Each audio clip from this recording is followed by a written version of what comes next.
Ladies and gentlemen, the New York Knicks hosting their first playoff game in a very long time tonight. Oh, so exciting. Oh, and they lost to Atlanta. Good afternoon and welcome to the podcast. I'm Nick Drago. Surprise, surprise, the Knicks can't friggin' win anytime ever. It's okay, it's just game one, friends. Today on the show, we're going to talk all about the NBA and NHL playoffs. We got to talk about the PGA Championships, and of course, yeah, we're going to get into some baseball, and we're going to get into a little bit of football as well. So stick with us, friends, because sports starts now!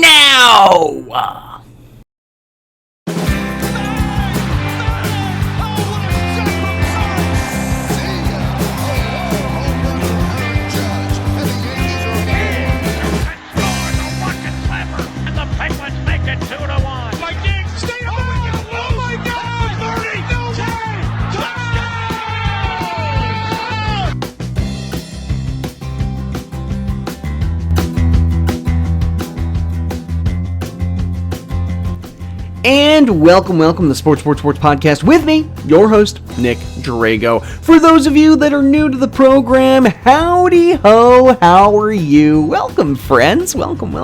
We like to talk about all the sports news information from the previous week and give you some insight onto the next week, month, year, etc. This has been a particularly exciting week because, well, we have NHL and NBA playoffs going at it, yeah! That's the sound that all dudes make when they get excited for both hockey and basketball at the same time. If you're unfamiliar with it, call me, because you might have a personal problem. Or you can email me directly, sports3xpodcast@gmail.com. Again, sports3xpodcast@gmail.com. Also, you can find me on Soundcloud, Twitter, YouTube, and the Facebook. Just type in sports with Nick Drago. Whoo, doggy. Did you guys have a good weekend? I had a nice weekend. It was relaxing. And by relaxing, I did a bunch of work. I'm wearing like a ratty t-shirt right now, so totally ignore the paint stains and arm sleeve holes. What was I thinking when I put this on? It's fine. We're just rolling with it tonight, friends. Nick's gonna just dress like absolute horse manure. And if that's cool with you, then you and I are on the same wavelength and we got a great show ahead of us. Okay, dokay. Per usual, the last few weeks, I'm wearing my University of Hartford hat to continue my protest of the University of Hartford and their horrible president, Greg Woodward, who wants to move the team from Division I to Division III. Evil man, Greg Woodward. He was booed off stage at the graduation ceremony last week. I could not be happier to hear that. Really, truly am. But not as happy as I was for Mr. Phil Mickelson. Phil is the oldest player to win a major in PGA Tour history. He's 50 years old, which that's not that old. But Phil Mickelson becomes the oldest. He does play a few tournaments on the senior tour now, but of course he's at that level where he's still good enough to play on the main PGA Tour, doesn't really want to play fully on the PGA Tour yet, the senior tour. Either way, congratulations to Phil. This is his sixth major. Second time he's won the PGA Championship. The first time was in 2006. Yeah, it's been a while. Last time he won a major was 2013. So it's been a little bit for Phil, but gotta love the guy. The lefty does it again. All right. Let's get into the NBA. There are a lot of scores and matchups from this weekend. So the play-in tournament was pretty exciting, actually. We'll start there. Pacers beat the Hornets 144-117, and then the Celtics beat the Wizards 118-100, which means Celtics got to go ahead and play the Nets, the number 2 seed, in the first round. Pacers, Wizards played each other, with the Wizards winning that game 142-115. Then means the Wizards get to play the 76ers in the first round. And we'll get to those games. The other side of the tournament coin had the Grizzlies and Spurs, with the Grizzlies beating the Spurs 100-96. And the Lakers-Warriors game. That was the game everybody really wanted to see. And honestly, It lived up to the hype. Okay. Lakers beating the Warriors 103-100. And in that game, oh my goodness, did Steph Curry go off. 37 points for him. LeBron James with 22. Anthony Davis with 25. That's the thing right now is the Warriors are really missing. They're really missing Klay Thompson. They're really missing Draymond. Oh, no, I'm sorry. Draymond Green is there. His defense is there. But anyway, unfortunately for the Warriors, they would end up losing to the Grizzlies. 117-112 in overtime, but still, Grizzlies end up with the honor of playing the number one seed, who I believe was the Jazz. Jazz were number one. All right, so matchups now are set. Exciting stuff, right? First game, Heat and Bucks, with the Bucks taking the win 109-107. If you're the Bucks, you really don't want to play the Heat in the first round. They're built for playoff contention.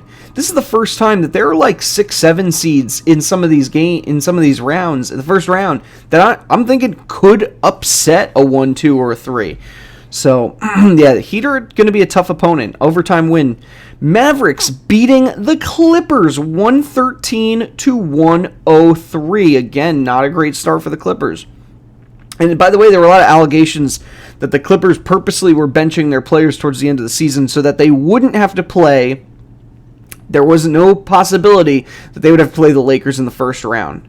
Because I personally wouldn't want to play the defending champion Lakers in the first round. Nets and Celtics, with the Nets Nets crushing the Celtics 104-93. Their big three went off for the Nets. 32 for Durant, 29 for Irving, and not so measly 21 for Harden. Blake Griffin was there too. Blake Griffin had a point. You got to give it to Blake. Trailblazers beat the Nuggets in their first matchup 129-109. 76ers getting a win over the Wizards 125-118. Suns beat the Lakers 99-90. So, maybe the Lakers aren't that sleeper we were thinking of, but you've seen this plenty of times before with LeBron teams. Might lose that first matchup and then go on to win the next 4. Hawks beat the Knicks in a buzzer beater. 0.9 seconds left on the clock. And they put them away. The Atlanta Hawks put the Knicks away. Oh, how miserable. Grizzlies and Jazz are playing right now. Grizzlies are up by 3, 45-42, with the second quarter winding down. So plenty of time left there. And that's all so far. There's going to be a lot more matchups this week for sure. By the way, the NBA is talking about they're trying to restart plans here for a mid-season tournament. Now, I don't know exactly how it would work, but what they're trying to do is create more competitiveness in the NBA. So having a mid-season tournament could be fun. What are the stakes? Well, each of the players on those teams would get an extra $1 million. That's a pretty decent stake. What they're talking about is 8 teams. Those 8 teams would play in some kind of round robin starting the season. And it would be all part of the regular season. They're not playing any extra games, not playing any different games. It would just all be part of the regular season. And then that culminates in a mid-season tournament with the winner coming. That would probably, I guess, based on that, would make the seedings for the tournament. It's a very European model thing, which don't usually work in the U.S., but I really think this could work and be really exciting. The question is, can you get the players on board? So they're restarting. The NBA is trying to restart talks with the Players Union to see if they can get this off the ground. Oh, I didn't even talk about LeBron James attended a tequila event. I think this was the night before the playoff game, the play-in game. And that's a no-no right now because they're not supposed to be interacting or doing social things because there's this disease going around. I'm not sure if you've heard of this thing called COVID. Yeah, LeBron, what are you doing, buddy? Anyway, LeBron didn't get suspended, nothing, probably didn't even get a tongue lashing, and Charles Barkley said that the NBA ain't got the balls to suspend LeBron James for attending the tequila event. And you know what? He's right. If the NBA suspended LeBron for something like that, heads would roll. He might never play again. Not really. But, like, could you just imagine the windfall? People would lose it. Now, if it was almost any other player, I guarantee they'd consider it. They may not do it if it was like a Kyrie Irving or somebody like that. But, I don't know. Donovan Mitchell is out. Is not playing in the Grizzlies-Jazz game. He had an ankle injury. He actually missed the final 16 games of the regular season due to sprained right ankle, so he will not play that first game. Chris Paul also playing hurt right now. He has shoulder contusion. I didn't know about this. But, this was during the, let's see. Was this during the game that he got hurt? I don't know. He says he'll be ready. He'll be ready for game 2. So it was 9 minutes and 24 seconds remaining in the first half. LeBron leaped over him for a putback layup, and Paul swiped for the ball with his right arm, lost his balance, his momentum took him to the floor, and then his head knocked against the right arm of Cameron Johnson. So there you go. Chris Paul's playing hurt right now. That's all I have to say about that. All right, let's talk about the NHL. Where are these games right now? We're gonna have to work backwards just to see. Let's go to the last 3 days worth of games. So starting from Friday, the Boston Bruins were leading the series 3-1. They actually closed it out today. We'll get to that game shortly. Predators got a win. Carolina is currently leading that series, but in 2 overtimes on Friday. That series is tied after 2 OTs today, too. Dang, that's going to be a long series.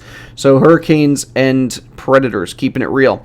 Jets beat the Oilers in overtime 1-0, and they're up 2-0 in that series. Those two teams are playing right now, and it's 5. Oh no, I guess it just ended. It must have literally just ended because it's now it's 5-4 with the Jets winning in overtime. And now they lead the series 3-0 over the Oilers. Oh my goodness, you have 2 of the best players in the game, Edmonton. You cannot get this together.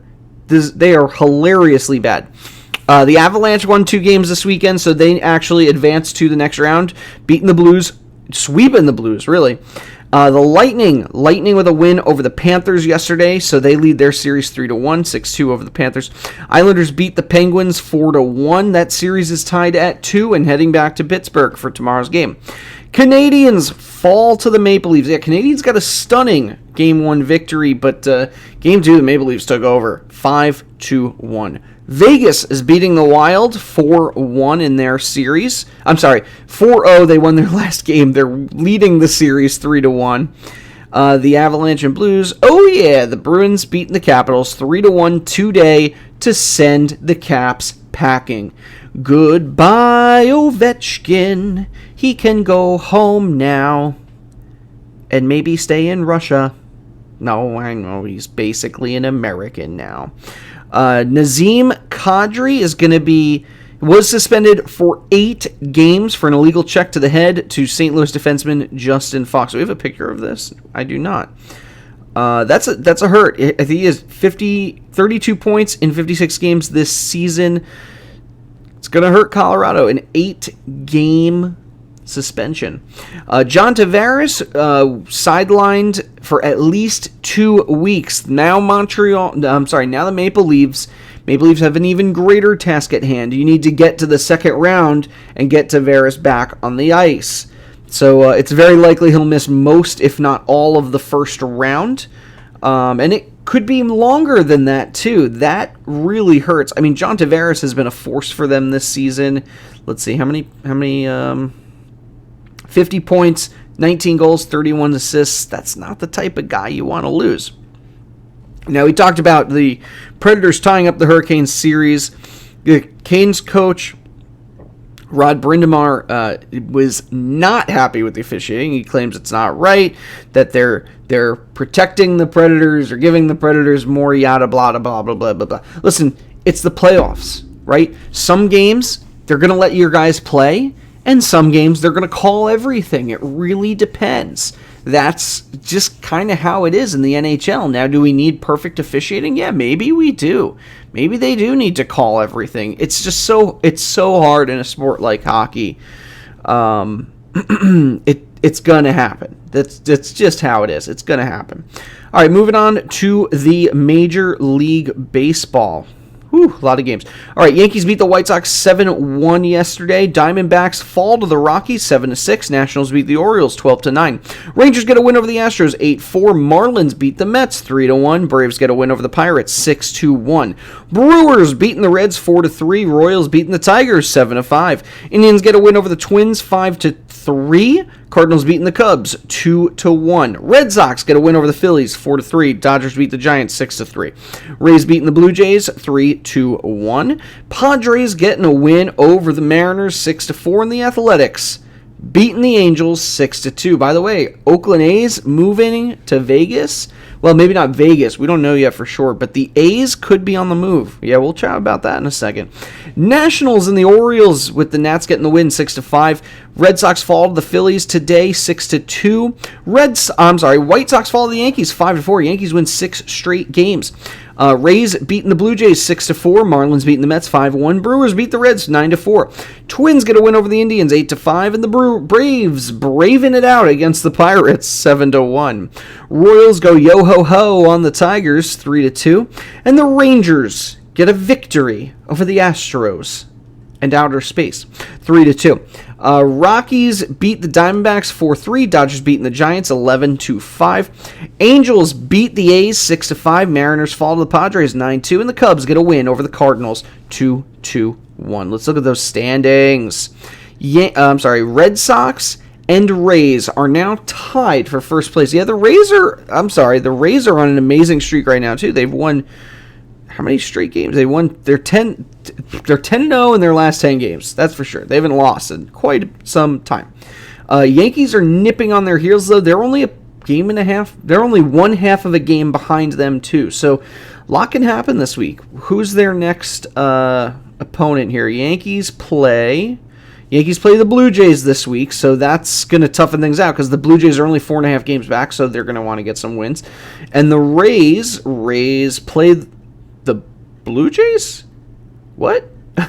Rays finish their series with the Blue Jays, I guess, and then they go on to play the Royals. And then the Red Sox have a date with the Braves.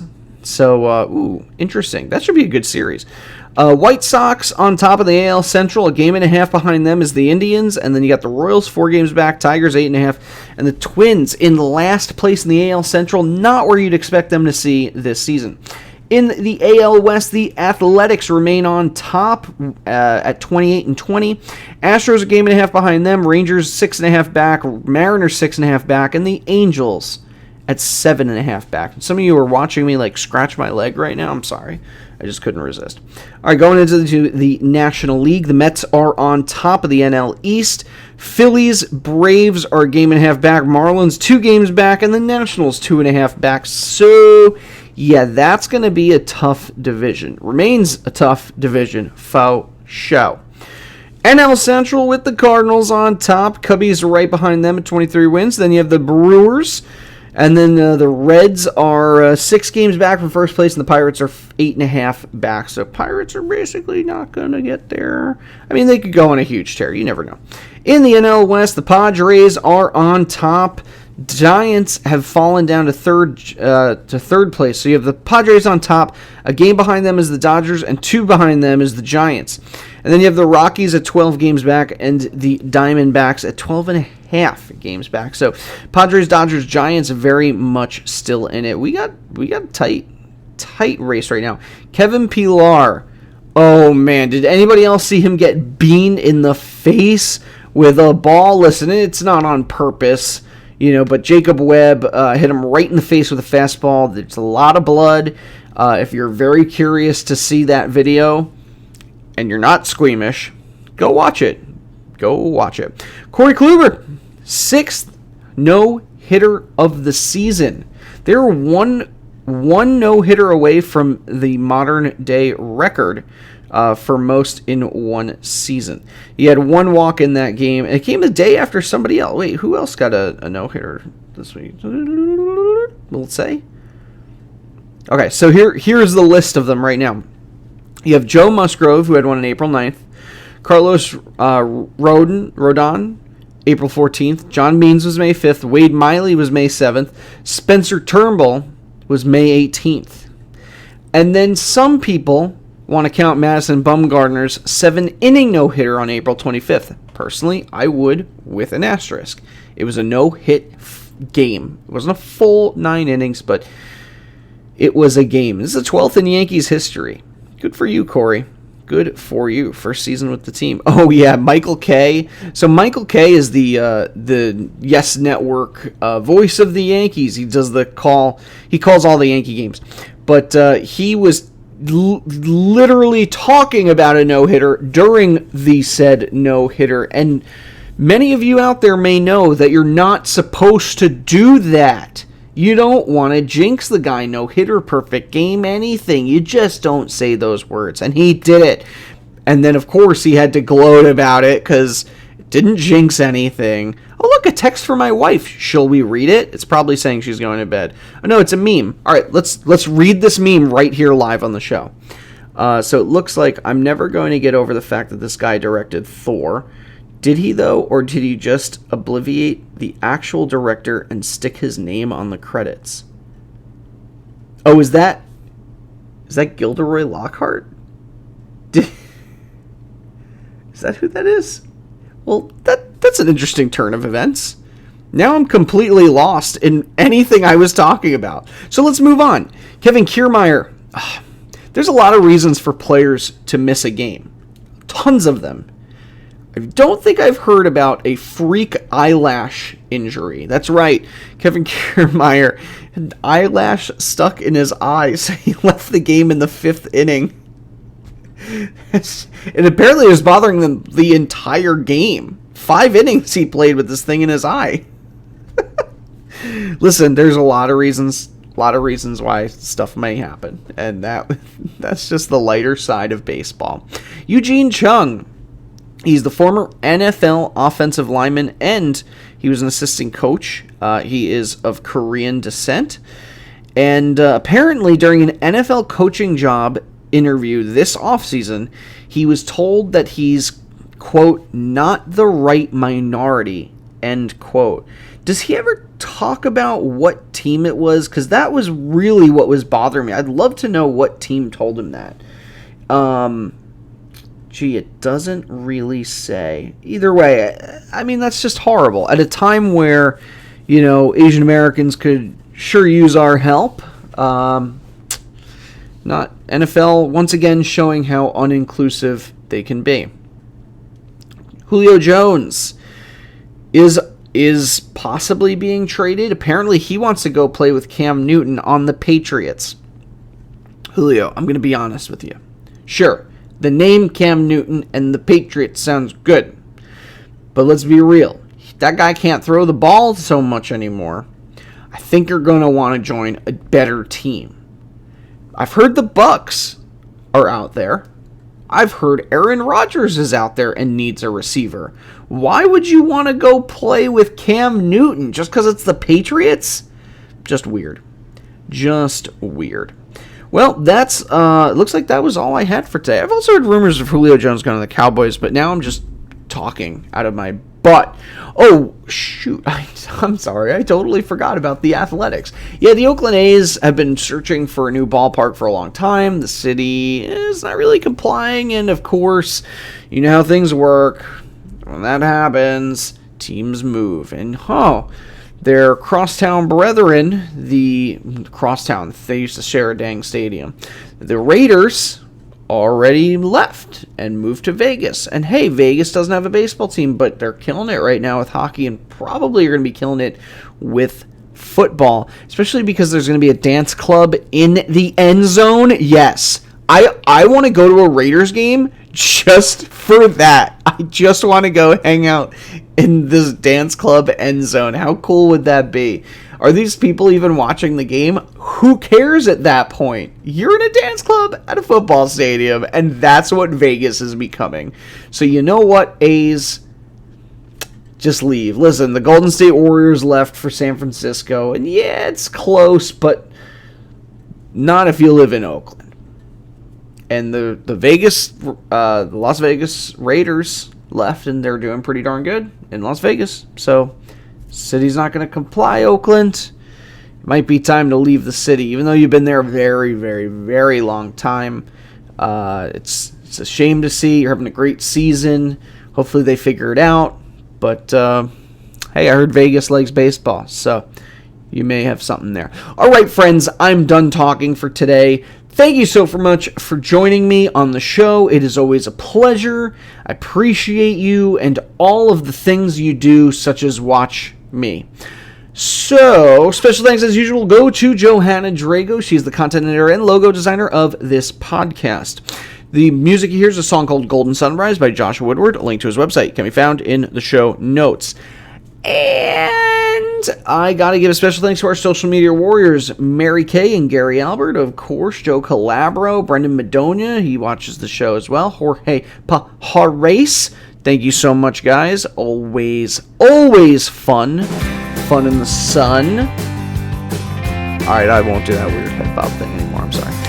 And is that what I do? All right, thank you. I said that already. Come on, Nick. I know it's late. I know. You got to get this together here. We got to finish strong. Okay. If you like what you hear, find me on Soundcloud, Twitter, YouTube, and the Facebook. Just type in Sports with Nick Drago. Hi, hello. Yes, that is me or I. You can also email me directly, sports3xpodcast@gmail.com. Again, sports3xpodcast@gmail.com. Okay, now I got nothing else to say, so like, comment, share, Twitter at me, doo-doo-da-ba-boo-boo-ba-doo-ba-ba-ba-doo-ba-doo-ba-doo-boo. Alright, I'm done. Thanks, everybody. It's been a pleasure. Caw.